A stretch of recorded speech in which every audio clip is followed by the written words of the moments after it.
AI je zadnje čase res povsod, oziroma vsaj govorice o AI-ju. Kaj je naredil nek nov AI, koliko služb bo to nadomestil, kako je to neka četrta industrijska revolucija in v bistvu strokovnjaki zdaj pričakujejo, da bo v naslednjem desetletju AI vplival na več kot 300 milijonov služb in da bo 50% dela pri 50% delavcev nadomestil AI.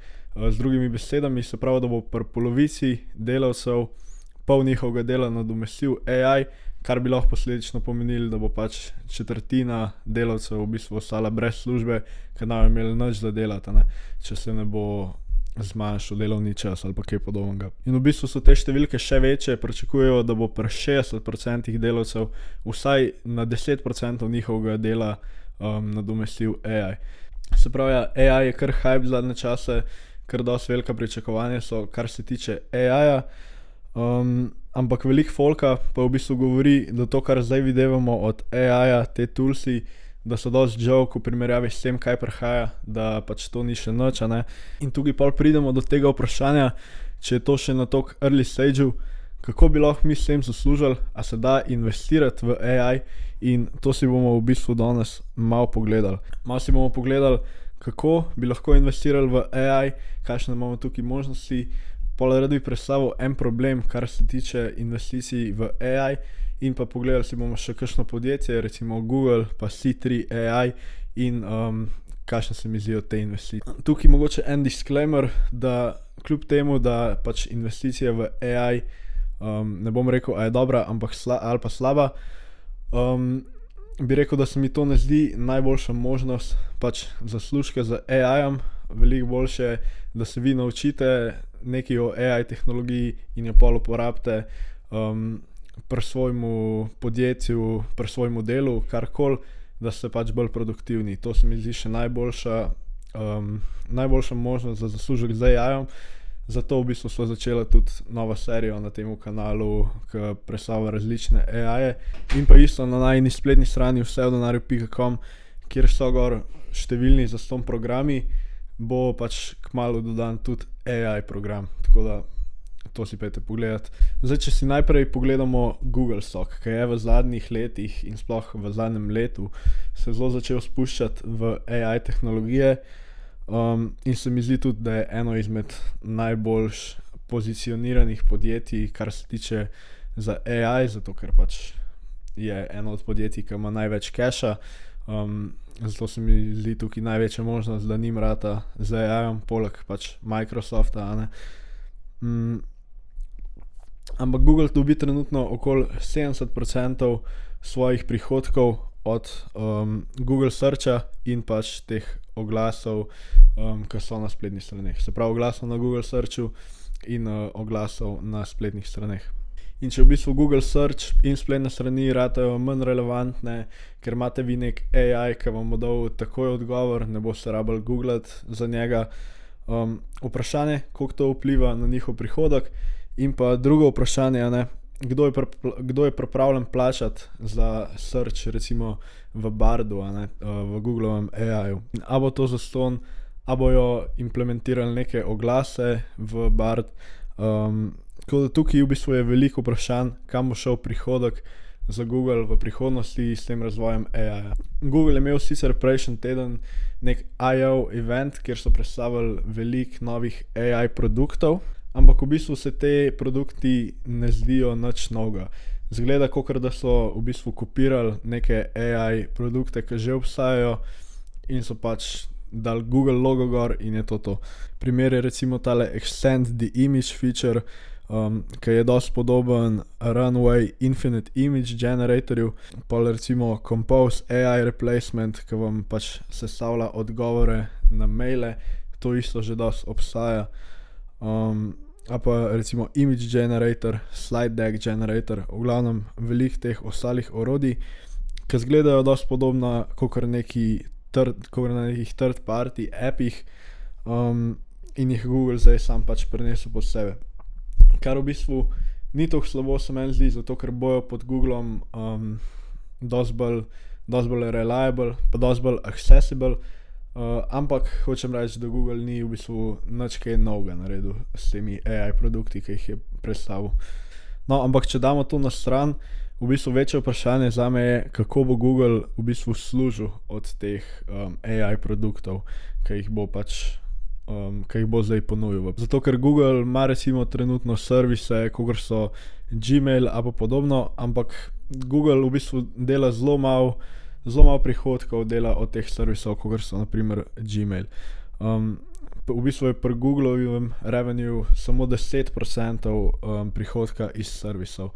Zdaj Google Cloud sicer grova kakor procent revenue, ampak v bistvu tukaj je nevarnost, če bo Google videl pač padec v oglaševanju, zna biti v bistvu njihov revenue dosti fakt, ker če pogledamo zraven, če damo zraven še YouTube oglase, predstavljajo oglasi zdaj pri Googlu skoraj 80% revenue, v bistvu 77% revenue, kar je ful velika, ne? Če se to zmanjša že sam za polovico, bojo Googlovi prihodki pač dosti manjši, kot so zdaj. Tako da pri delnici kakor Google je zdaj tukaj zame še veliko vprašanj, preden bi jaz v bistvu investiral v njo. Čeprav ima Google trenutno še kar dosti v redu valuation, kljub temu, da je zadnje tedne dosti rano. Ampak v primeru, če bi izgubili veliko oglaševanja, če ne bojo dobili več toliko prihodkov od tega, zna biti ta valuation pač dosti slab, ne. Tako da pri Google je tukaj še, bi rabo videti v bistvu, kako bojo generirali revenue od teh AI izdelkov, preden bi jaz investiral v Google. Drug stock, ki bi ga pa rad omenil v tem videu, je pa C3 AI. Probably najbolj tak hyped AI stock, v bistvu eden izmed prvih teh public podjetij, ki se prav mainly posvečajo AI-ju, imajo tudi ticker symbol AI, kar je po moje dosti dobro za njih, glede na to, kakšen hype je zdaj pri AI-ju. No, in stock je bil ta ponedeljek up 25%, zato ker so predčasno releasali earningse, se pravi zdaj v ponedeljek 15. maja, 16 dni preden bi jih v bistvu, preden so bili earningsi napovedani, 31. maja. To so verjetno zato naredili, da še malo kapitalizirajo na temu AI hypu, ki je trenutno, v bistvu jih nič ne blamam, zato dosti razumljivo in v bistvu dosti pametno, da so to naredili.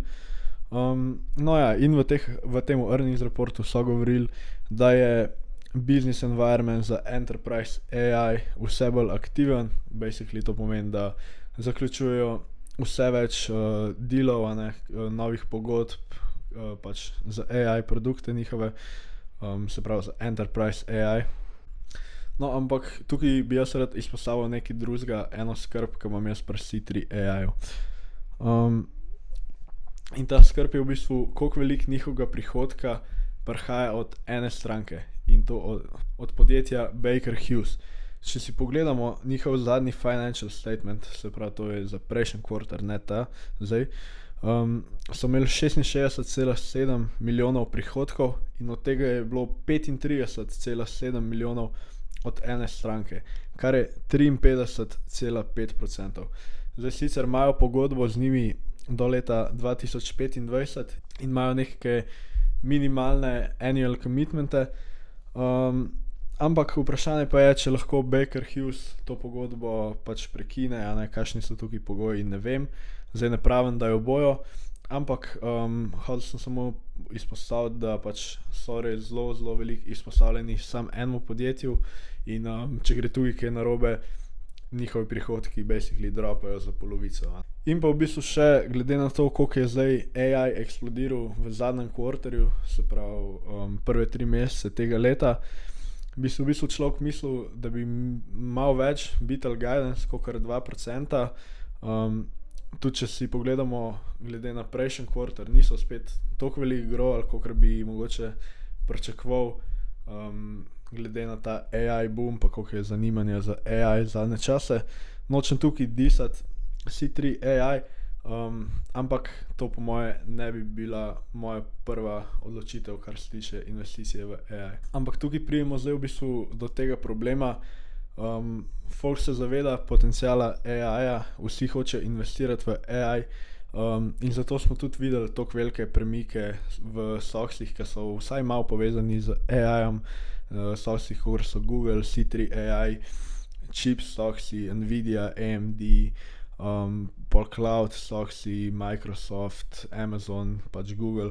Ampak problem je, da mi dejansko ne vemo tukaj pri AI-ju, kateri AI, kateri softwari bojo pač najboljši. Ja. In tudi ne vemo, kateri produkti pri teh podjetjih, kot je recimo C3 AI, bojo nadomeščeni z nekimi novimi low-cost AI, zato ker je AI toliko open source, da se lahko skoraj vedno naredi v bistvu dosti cenejša alternativa nekim tem dražjim AI produktom. Recimo, zakaj bi neko podjetje zapravljalo milijone za enterprise AI od podjetja C3 AI, ki lahko dobi v bistvu dosti cenejše produkte, ki so pač več ali manj dosti podobni. Recimo, če si pogledamo ta no-code AI produkt od C3 AI-ja, zgleda dosti podoben od tega Stack AI no-code produkta, ki je pa v bistvu dosti cenejši. Ja, in v bistvu to je moja glavna skrb pri AI-ju, take stvari mene najbolj skrbijo pri podjetjih, kot so recimo C3 AI. In v bistvu vsa ostala ta SaaS podjetja, software as a service podjetja, zato ker mi res ne vemo, katera ta podjetja bojo imela vodilni AI. Vidimo, kaj dela Google, da v bistvu samo skopira neke AI-je in jih naredi po svoje, in pač če lahko Google naredi zelo podoben AI, zato ker je vse open source, pač pa ga naredi v bistvu zastonj, je pol vaše podjetje, ki je naredilo nek AI software, dosti brez vrednosti. Sploh če je pri Googlu potencialno še boljši, kar lahko oni naredijo, zato ker imajo milijarde dolarjev za zapraviti na AI-ju. Ker tukaj imaš pol te produkte, ki so pač zelo low cost ali pa zelo zastonj, kot ChatGPT pa Bard od Googla, in s tem je pač zelo težko kompitati. Tako da v bistvu pri AI-ju edina stvar, ki se meni zdi sigurna, je prvo, da bo potreben cloud storage, se pravi podjetja, kot so Google, Microsoft pa Amazon, bojo najverjetneje benefitala od tega AI movementa, in pa kaj je treba za pač cloud storage chipsi.